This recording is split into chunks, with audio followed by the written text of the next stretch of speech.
मैं यहाँ पर अभी सबसे पहले जो है दावत इजहार का मौका दूंगा हमारे प्रोग्राम के मेहमान खसूसी हिफाजत मीडिया ग्रुप के फाउंडर, चेयरमैन, सहर अंगेज शख्सियत के मालिक जनाब सर असद सईद साहब को, जो आपकी भरपूर क्लैपिंग में यहाँ पर आएंगे और अपने ख्यालात का इजहार करेंगे। प्रोग्राम के हवाले से, तकरीब के हवाले से भरपूर क्लैपिंग में असद सईद साहब। औज़ु बिल्लाहि मिनश शैतानिर रजीम, बिस्मिल्लाहिर रहमानिर रहीम। आज माशाअल्लाह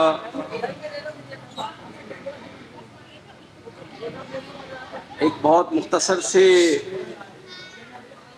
मैसेज और पैगाम पर राना जावेद भाई की मोहब्बत हमें यहाँ खींच के लेकर आई। और जब यहाँ माशाअल्लाह अपनी कौम के मुस्तकबिल के मेमार बच्चियों और बच्चों को उनकी चमकती हुई पेशानियों को और उनकी खुदादाद सलाहियतों को यहाँ हम सब ने देखा तो बखुदा ये एहसास हुआ कि मेरे कायद ने, बानिए पाकिस्तान मोहम्मद अली जिन्ना रहमतुल्लाह अलैह ने जब इस मुल्क की बुनियाद रखी थी, जब ये मुल्क कायम हुआ था, तो हमारे बुजुर्गों ने जिस तरीके से लाखों कुर्बानियां देकर अपने खून से इस धरती को गुलो गुलजार किया और इसकी बुनियाद रखी, यकीनन क्या ख्वाब होंगे उनके, क्या जज्बा होगा उनका, क्या अज़ाइम होंगे उनके और क्या सोच होगी उनकी कि जो इस धरती पे अपना तन, अपना मन और अपना धन सब कुछ कुर्बान कर बैठे थे। उन्होंने क्या सोचा होगा, क्या वलवला था, क्या सोच थी इस मुल्क को बनाने की। आखिर ऐसी क्या जरूरत थी कि एक मुल्क पाकिस्तान के नाम से इस नक्शे के, दुनिया के नक्शे के ऊपर मार्ज़े वजूद में आए और उसके लिए चाहे लाखों कुर्बानियां क्यों ना देनी पड़े। लेकिन जब हमारे उन बुजुर्गों ने ये सोच अपना ली और इस पे कारबंद हो गए, तो फिर इस पूरी दुनिया ने वो मंजर देखा कि इस दुनिया के नक्शे के ऊपर कलमे तैयबा ला इलाहा इल्लल्लाह मोहम्मदुर रसूलुल्लाह सल्लल्लाहु अलैहि वसल्लम की बुनियाद पर ये पाक धरती का वजूद पड़ा और इसका क़याम हुआ। इस पाक धरती के क़याम के लिए मेरे बुजुर्गों का वो खून, उनकी वो कुर्बानियां आज मौजूदा जो हालात हैं, आज 70-76 साल गुजरने के बाद वो उनका लहू, वो उनकी कुर्बानियां यकीनन कहीं ना कहीं हमसे शिकवा कर रही हैं, हमसे सवाल कर रही हैं। और ये धरती, ये मुल्क, ये पाकिस्तान एक सवालिया निशान के तौर पर इस दुनिया के नक्शे पर मौजूद है कि आज हमारे हुक्मरान, आज हमारे लीडर्स, आज हमारे रहनुमा आखिर क्या कर रहे हैं। आखिर जिन कुर्बानियों से, जिस लहू को बहाकर इस धरती को आजादी दी गई थी, आज हमने और आपने मिलकर ये सोचना है, क्या आज हमारे ये लीडर्स, हमारे ये रहनुमा और हमारे हुक्मरान उसी सोच पर गामजन हैं? क्या उन्हीं ख्वाबों की ताबीर उस पर पूरे उतर रहे हैं? क्या वाकई इस पाकिस्तान का जो नक्शा बनाया गया था, मैं अक्सर अपने जो भी हमारे प्रोग्राम होते हैं, आप लोगों के साथ तो आज पहला इत्तेफाक है कि आपके दरमियान में मौजूद हूँ, लेकिन मैं अक्सर एक बात कहा करता हूँ,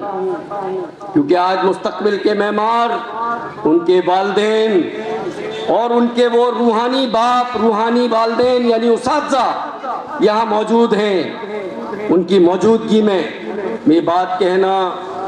ज़रूरी समझूंगा कि जब ये पाकिस्तान बना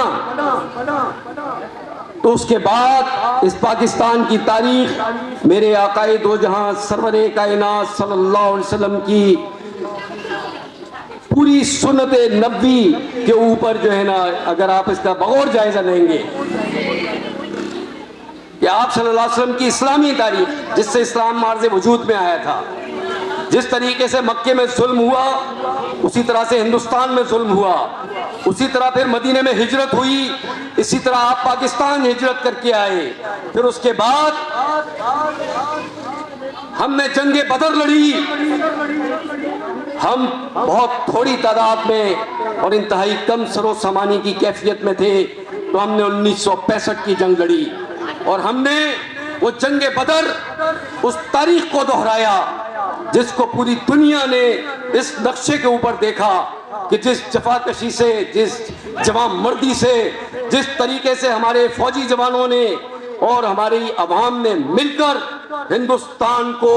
इबरतनाक शिकस्त दी, जंगे बदर की तारीख को दोहराया गया। उसके बाद हमारे अंदर कुछ गलतियां हुई, कुछ खामियां हुई, कुछ कोताहियां हुई और जंगे ओहद की तारीख दोहराई गई। ग़ज़वा-ए ओहद हमारे सबके सामने है, वो 1971 जिसमें हमारे अपने अंदर के कुछ करतूत थे, कुछ हमारे अपने अंदर के नापाक नासूर थे, कुछ अपने अपने अंदर के हमारे गद्दार थे, जिन्होंने इस मुल्क का, इस धरती का सौदा किया और इस धरती पे जिस पे लाखों कुर्बानियां देकर ये धरती मार से वजूद में आई थी, उन सालिमों ने एक पल के लिए नहीं सोचा कि आखिर हम करने क्या जा रहे हैं, हम किस धरती मां का सौदा करने जा रहे हैं, जिसके लिए हमारे बुजुर्गों ने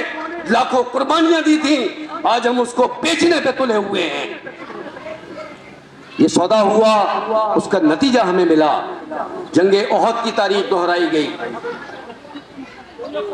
दोस्तों और साथियों, मेरे बुजुर्गों, मेरे भाइयों, मेरी बहनों, मेरे बच्चों, एक बहुत इंतहाई अहम तारीख अधूरी रह गई है। हमारे लीडरों के करतूत की वजह से, इन बेगैरतों की बेहिसी की वजह से,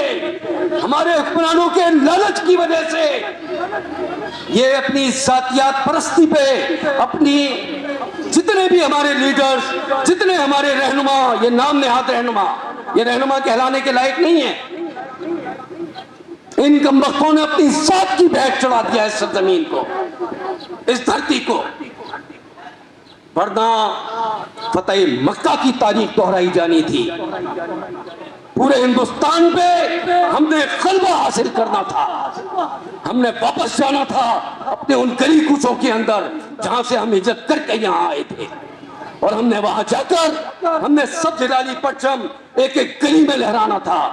हमने यहाँ बैठकर अपने मुल्क में अपनी सफों को दुरुस्त करना था, टेक्नोलॉजी के ऊपर उबूर हासिल करना था, हमने तालीम के मैदान में तरक्की हासिल करनी थी, हमने इस मुल्क को चार चांद लगाने थे तरक्की के रास्तों पर। लेकिन इंतहाई अफसोस का मुकाम है कि हमारे रहनुमा, ये नाम नेहाद रहनुमा, हमारे लीडर्स, हमारे ये बेगैरत हुक्मरान, इन्होंने हमारा सौदा कर दिया, इन्होंने हमें बेच दिया, इस धरती का सौदा कर दिया। इन्होंने आज इस मुल्क को किस दोराहे पे लाके खड़ा किया हुआ है, ये मैं और आप अच्छी तरह समझते हैं। आप लोग अपने घरों के अंदर जिस तरह सिसक सिसक कर अपना वक्त गुजार रहे हैं, आप लोगों के जहनों में हजारों सवाल कूद रहे हैं, लेकिन आप इस काबिल नहीं हैं कि आप किसी से ये सवाल बरमला कर सकें। हर कदम पर एक नासूर बैठा हुआ है,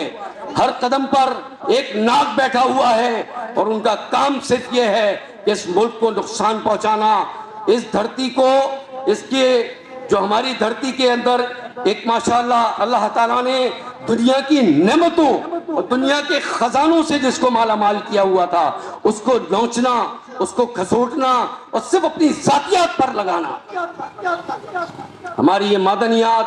हमारी ये पहाड़, हमारी ये पत्थर, हमारे ये समंदर, हमारे ये रेगिस्तान और हमारा ये सरसब्ज़ व शादाब पाकिस्तान यकीनन कौम के इन मुस्तकबिल के मेहमानों की अमानत था जो इनसे छीना गया है। हमें और आपको सोचना होगा, हमें और आपको कुछ फैसले करने होंगे। देखें, सियासत के नाम पे एक गंदी गलाजत का खेल जारी है इस मुल्क की सरहदों के अंदर, और हम ये देखते आ रहे हैं कि सियासत के चक्कर में हमें बार बार गुमराह किया जाता है, बार बार हमें लूटा जाता है, हमारे सौदे किए जाते हैं। जो सौदा भी ताज़ा हुआ है, अभी बिल्कुल नया, ज़्यादा दिन नहीं हुए, अभी देखें क्या बोलियां लगती हैं, क्या सिलसिले होते हैं। मेरे एक दोस्त थे, मैं भी बैठा हुआ था, पीछे से आवाज़ लगाई, यहाँ एक टैबलो हुआ अभी, सिंधी, बलोची, पठान, पंजाबी और गिलगिती बल्तिस्तानी यहाँ बच्चे आए, उन्होंने अपनी अपनी सकाफत पेश की। एक आवाज आई कि उर्दू वाले किधर हैं? उर्दू वाले तो मेजबान हैं, उर्दू वालों ने तो ये मुल्क बनाया था, उनके दिल बड़े हैं, उनके सीने बड़े हैं, उनके दिमाग भी बड़े हैं माशाल्लाह, उनकी सोचें भी बड़ी हैं। उन्होंने जब ये मुल्क बनाया था तो आज उन्होंने यहाँ वो करके भी दिखाया कि हमने तमाम कौमों को यहाँ खड़े होकर मुतारिफ करवाया, इन्हीं उर्दू वालों ने खड़े होकर मुतारिफ करवाया। हम इतना गहरा समंदर जैसा दिल लगते हैं माशाल्लाह। हमारा यही तारुफ काफी नहीं कि हमने उनको इज्जत दी, हमने उनको पहचान दी। आज जो ये कौमें सरेआम दंदनाती फिरती हैं और कहती हैं, बड़े दावे करती हैं कि जनाब ये मुल्क में ये उर्दू वाले कहाँ से आ गए, ऐसा नहीं है। उर्दू वालों ने ही तुम्हें आज़ादी दिलाई थी, उर्दू वालों ने ही माशाल्लाह अपने माँ बाप की, अपने बुजुर्गों की कुर्बानियां दी थी। तो आज ये मुल्क में हम और आप सब आज़ादी से सांस ले रहे हैं। जाओ, एक और छोटा सा टेबलो हुआ, फलस्तीन के हवाले से एक बच्ची ने तकरीर की और उसके बाद मुख्तलिफ शोहदा के हवाले से मुख्तलिफ टेबलोज हुए। आप यकीन करें, आज हम सब यहाँ बैठे हुए हैं, आज़ादी की फ़ज़ा में जाएं और आज़ादी की कदर उन फ़लस्तीनियों से पूछें। इस आज़ादी की कदर कीमत, इस नेमत खुदाबंदी की कदर कीमत कश्मीरियों से पूछें। दुनिया में जहाँ जहाँ हमारे मजलूम मुसलमान जिस जुल्म का शिकार हैं, फ़लस्तीन में मासूम बच्चे जिस तरीके से बिलक रहे हैं और उनके रोज़ाना लाशें उठाई जा रही हैं, उनकी माएँ एहतजाज करने के काबिल भी नहीं है, रोने के काबिल भी नहीं, उनकी आंखों के आंसू खुश्क हो चुके हैं, जुल्म की इंतहा है। तो अल्लाह ताला का बड़ा शुक्र अदा करने का वक्त है और हमें सबको यहाँ से उठ के घर जाके नवाफिल शुक्राने के नवाफिल पढ़ने चाहिए कि हम एक आज़ाद मुल्क में रह रहे हैं, आज़ाद मुल्क में बसते हैं माशाल्लाह, आज़ादी से सांस लेते हैं। सिर्फ हमें एक काम करना है, वो काम ये है कि ये जो अल्लाह ताला ने आपको एक पाक धरती दी है, हमें सबको इसकी कदर करनी है, हमें इस आज़ादी की कदर करनी है और इस धरती की कदर करनी है, ताकि हमारे ये बच्चे, ये मुस्तकबिल के मेहमान, ये आने वाले वक्त में इल्म और हुनर जिसकी बदौलत देखें आज आप चाइना एक सुपर ताकत बनने जा रहा है, आप भी उस पर पूरा उबूर हासिल करें, टेक्नोलॉजीज के मैदान में अपना आप मनवाएं इंशाअल्लाह ताला, ताकि हमें किसी अमेरिका शमरीका के चक्करों में पड़ने की जरूरत ना पड़े, किसी अमेरिका की हमें मोहताजी ना हो। हर टेक्नोलॉजी हम खुद बना रहे हो अपने इस चार दीवारी के अंदर, और दुश्मन कोई भी हो दुनिया के नक्शे पर, हम उसको उसी के अंदाज में मुंह तोड़ जवाब दे रहे हो इंशाअल्लाह। यही नारे तकबीर और यही अल्लाह अकबर का सबक है। ये जब नारा गूंजता था इस दुनिया के नक्शे के ऊपर, तो दुनिया में फुतूहात का एक जाल बिछ जाता था। आप याद करें कि जब बेसरो समाने की कैफियत में हमारे बुजुर्गों ने आधी आधी दुनियाओं पे हुक्मरानी की है, आधी आधी दुनिया पर, जब उस वक्त के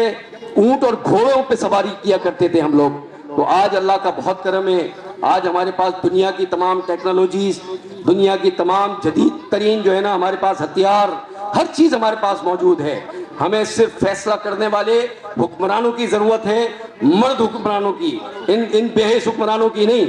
कि जिन्होंने थोड़े थोड़े पैसों की खातिर चंद टकों के एवज इस मुल्क के जो है ना सौदे लगाए हैं। हमें जरूरत है एक साफ सुथरी हुक्मरान क़यादत की। और अल्लाह ताला